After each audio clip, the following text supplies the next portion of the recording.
Mahal na Ama sa langit, nagpapasalamat kami sa pagkakataon na nagtipon-tipo kami lahat ngayong araw na ito sa mahalagang pagpupulong. Inihiling namin na bigyan niyo po kami ng inyong gabay at pagpapala ng bawat isa. Bigyan niyo po kami ng mabuting kalusugan at kaligtasan ang aming mga mahal din sa buhay. At bigyan niyo po kami ng Panginoon ng kapayapaan at mabuting kalooban sa aming lahat.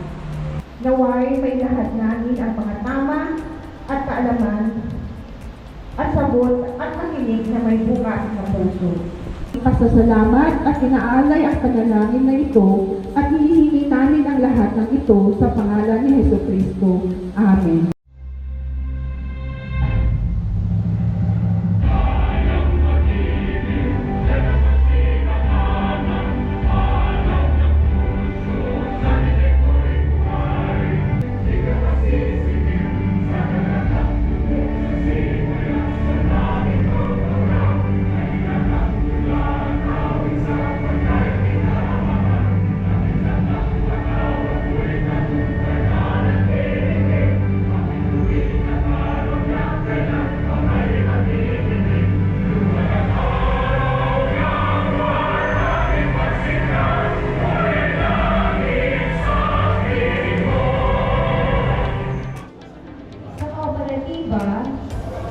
Kung nag-iisa ako ay mahina.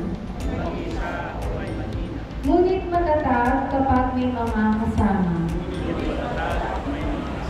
Kaya ipinapangako kong gumawa, makipagtulungan, upang ang lahat ay maging maginhawa. Pagkakasundo, pagsisikap aking pahalagahan. Kapakanan ng kooperatiba, aking pangangalagaan. Mga katungkulan, aking pananagutan. Filosofiya ng kooperatiba, aking isasabuhay. Iisang pananaw, iisang paniniwala, iisang damdamin, sa diwa ng kooperatiba, buhay ko'y itinalaga. Kasiyahan nawa ako ng poong may kapal.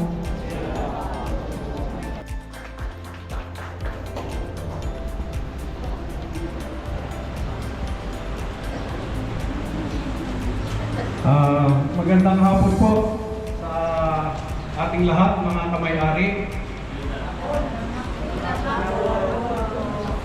Isang mainit na hapon. Pagpamanhin po natin lahat dahil siguro nag-aalap ang ating damdamin sa mga darating pang panahon. Pero lang po akong maikling sasabihin. Pagbati po ng kapayapaan kay Ginoong Mr. Pampola, ating CDA specialist, expert, sa ating mga magigiting na direktor na makukulit, lalo na si Mr. Losabio. Palakpakan po natin. Si Ma'am Edeline, isa na rin senior, kagaya ko. Ang batang-batang board of director, ang ating vice chairman, si Mr. Jonas Capile. Ano naman, tayo. Ang ating pong isa pa rin direktora na nag-iisang batang-bata, si Ma'am Yoli Sunga. Ang ating treasurer, si Ma'am Malu Berdosa. Babalikan ko ulit si Mr. Pampola, hindi niya kapinalakpakan. Pwede bang magpuntayo kayo at magbigay po kay tayo lahat si Mr. Pampola. Palakpakan po natin si Mr. Pampola. Sapagkat kung wala si Mr. Pampola,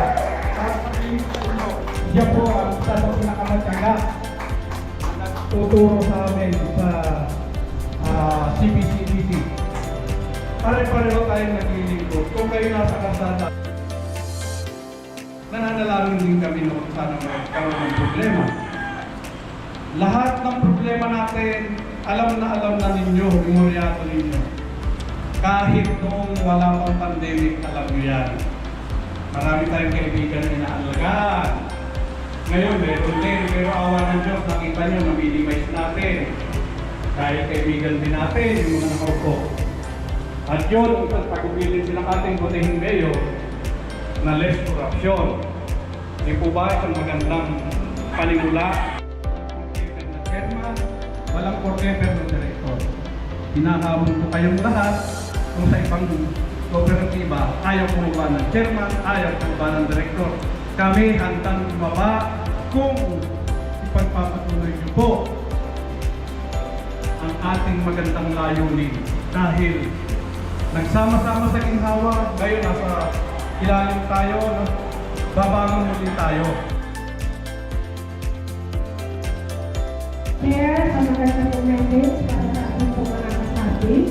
Ngayon naman po ay inulatan po natin ang ating po guest speaker na si Mr. Angula to be introduced by our audit chairperson, none other than Ms. Lady Regiliano.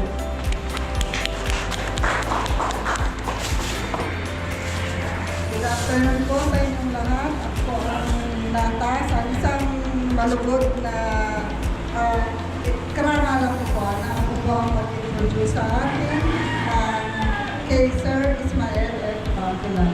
Siya po ay nakatira sa Quezon Martires City, Cavite, married and blessed with one child. He graduated from Polytechnic University of the Philippines in Manila with a degree of Bachelor of Science in Cooperative year 1993. Attended more than 40 trainings related to banking and cooperative operations. Worked at social mobilization for the improvement of life and environment, or SMILE in Quezon City, under the office of the Mayor, Quezon City from 1993 to 1996 as cooperative organizer and trainer. Worked at Land Bank of the Philippines, Tagaytay City branch from 1997 to 2000 as cooperative management technician. From 2000,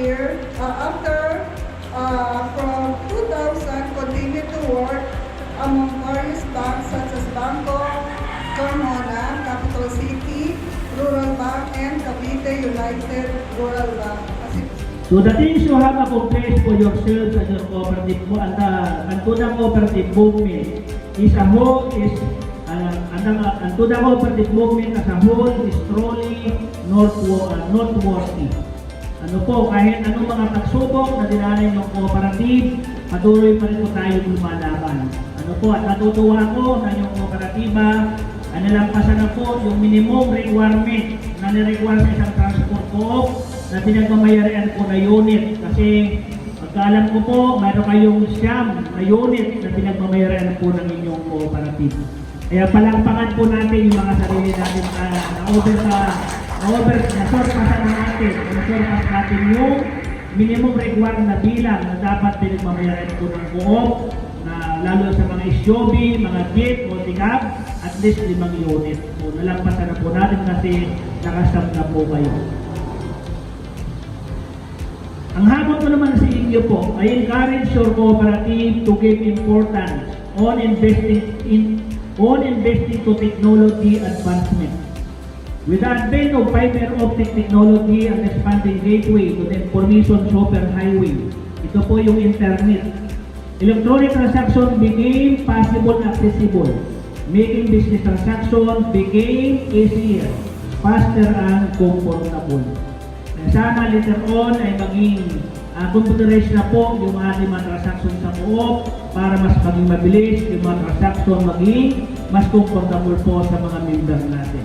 Another challenging years, we encourage you to explore other areas of business opportunities and tap your potential for the continuous growth and development of the cooperative. So tayo po ay multi-purpose cooperative. Mas marami pa tayong mga potential business na pwedeng itayo, pwedeng gawin ng ating cooperative. Ano po, gaya ng ginagawa ng mga cooperative, siguro dito sa lugar niyo po, napakalakas ang mga paupahan. Mga leader on, pwede na kayong Magdagdag pa po ng mga share kapital, ang Salvador Valeroso ang isang mainit na pagbati sa mga bumubuo ng Kabisig Multipurpose and Transport Service Cooperative sa pagsasagawa ng taunang General Assembly ngayong 2024. Lubos ang aming pasalamat na kayo ay nagpapatuloy sa pagpapatakbo ng inyong kooperatiba sa kabila ng maraming hamon na kinaharap at naranasan ng inyong kooperatiba noong mga nakaraang taon. Lalong-lalo yung panahon ng pandemya, wherein tayo po yung masyadong natiktuhan. Having rest 22 years of existence of your cooperative is a proof of your dedication and the effort to improve the quality of life of your members. Your continuous existence over the years is also an indication that you have been living by the principles of cooperative. Kasi kayo po ay 22 years na po na nanatili sana lagi sa inyo ang espiritu ng bayanihan, pagtutulungan at pagmamahalan sa bawat isang kasapi ng ating cooperative. Magkaroon sana kayo ng tuloy-tuloy na pagkakaisa, pagdadamayan at malalim na malasakit sa bawat isa, lalo sa masigit na nangangailangan. So yan po yung tatlong major component para tuloy-tuloy maging maayos yung ating coop. Dapat meron tayong matibay po na pagtutulungan pagkakaisa, pagdadamayan at pagmamalasakit natin sa bawat isa para tuloy-tuloy na maging maayos yung takbo ng ating coop.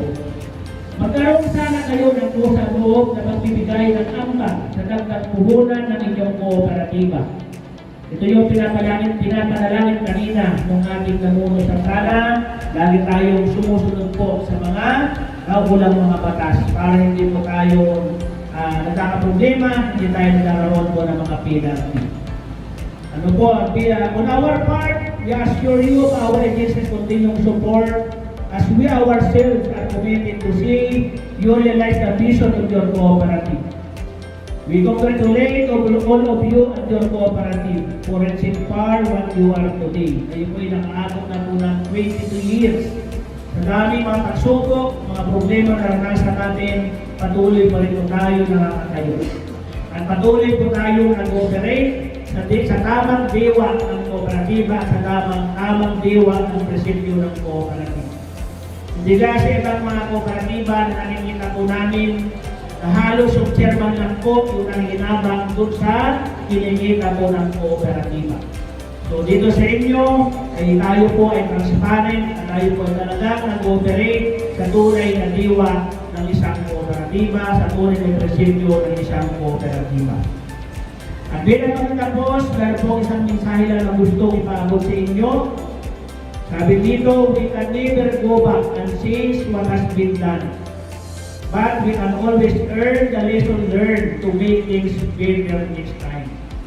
Dahil po ay nakaranas ng malaking problema during pandemic, sana ito'y maging karanasan na lang po natin, maging bahagi ng ating mga karanasan. At ito sana magmulat sa atin para tayo po ay tuloy-tuloy na magpunyagi, tuloy-tuloy na taguyod yung kapakanan ng ating kooperatiba. Maraming salamat, sir, Mr. Ismael Pampola, sa napakagandang message po para sa ating pong mga kasapi, na kung saan sinabi niya po sa atin na ang tatlong sangkap para po tayo ay magkaroon ulit ng panibagong pag-asa, malasakit, pagkakaisa, at pagdadamayan. Doon po natin sa aking puso.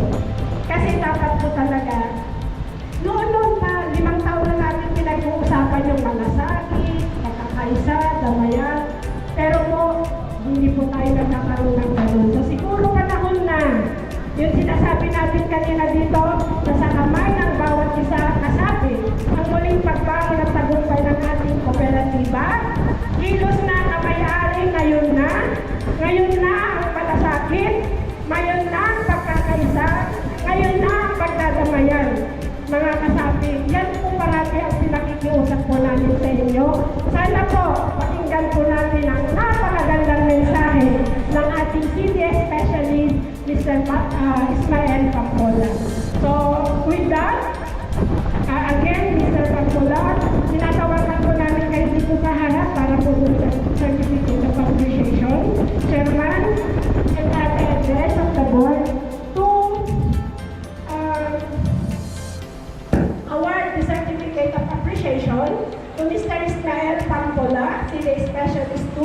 for his invaluable contribution as guest speaker to our 22nd General Assembly meeting given this 24th day of March 2024 at Blackmore, Kaunlaran Subdivision, Molino Road, Molino 3, Bacoor, City of Bacoor, Cavite.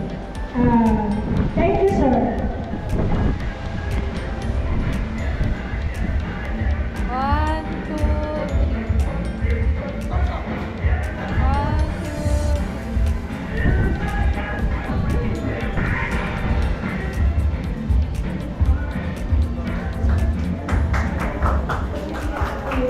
Council, ang napakaganda na chairperson ng CPCDC none other than Mrs. Vicenta Vicky Lazaro. To give us a short message. Thank you, Ma'am Remy. Talagang may napakaganda pa talaga. At dahil sinabi niyo napakagandang hapon po sa ating lahat.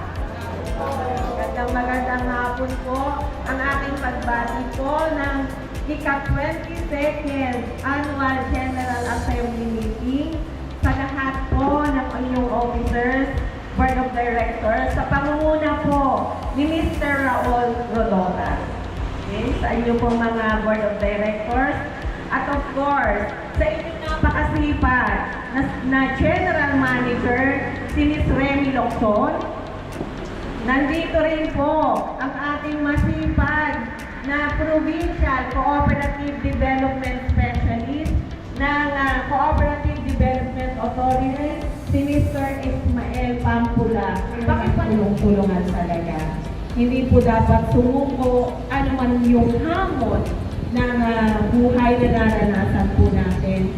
Ang pandemic lang po yan, pero hindi kayo dapat patalo. Nalagpasan po natin, lalo pa yung pagpapaunlad ng inyong kooperatiba. Sa inyong pagtutulungan, sa patuloy niyong pagsuporta, kailangan po lang ipakita ng bawat isa na talagang kayo po ay nagtutulungan. Alam ko, mararating niyo rin po yung tagumpay. Sa hinaharap ninyong PUB Modernization Program, alam ko medyo malugo po ito. Masalimuot na proseso, mahabang proseso na tinatahak ninyo. Nararamdaman ko po kung paano po talaga abutin yung tagumpay. Kasi talagang marami po at talagang sumusubok na rin na maging modernized. Maaaring hindi sa inyo ang problema. Hindi rin po sa lokal na pamahalaan. Maaaring national government. Ito yung kanilang proseso. Ito yung sistema nila na siguro kailangan din po malaman nila na talagang hindi lang basta po makapagbigay ng provisional authority. Siguro ang kinakailangan din po, bumaba sila sa lokal na pamahalaan. Alamin nila po talaga paano po ba ang tamang sistema. Kasi makakagulat na lang. Bigla-bigla na lang po may bababa. Bigla na lang magkakaroon ng sasabihin nila, isang transport po, meron na silang PA.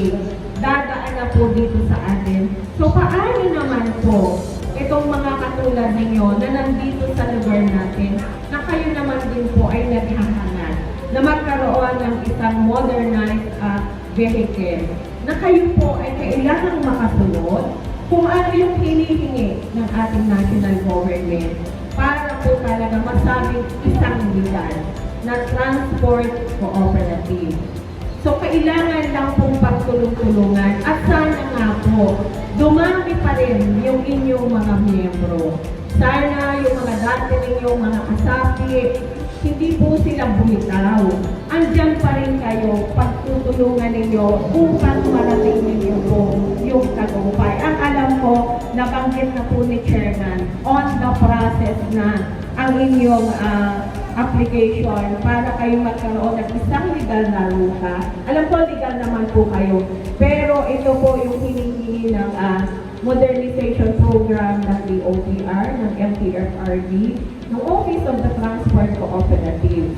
Hinahangad ko po na sa susunod na taon, modernized units na, maiimbitahan nyo rin kami ni Sir Maeng para doon po sa launching ng inyong mga modernized units. At sana po talaga, madagdagan pa yung inyong mga miyembro na hindi bibitaw anuman yung pagsubok na mararanasan ninyo. Sana po patuloy po kayong magkapit visit dahil sa pangalan pa lang ninyo, kabisit. So, sama-sama, tulong-tulong po kayo para marating po ang ikatatagumpay ng inyong kooperatiba. Maraming salamat, Ma'am Vicky, for the nice message para po sa ating po mga kasapi. Thank you po sa pag-grace at continuous na patuloy na pagsuporta sa ating po kooperatiba. And to award our certificate of appreciation, I would like to call on again with our board of directors to present our certificate of appreciation to our guest, Ma'am Vicky.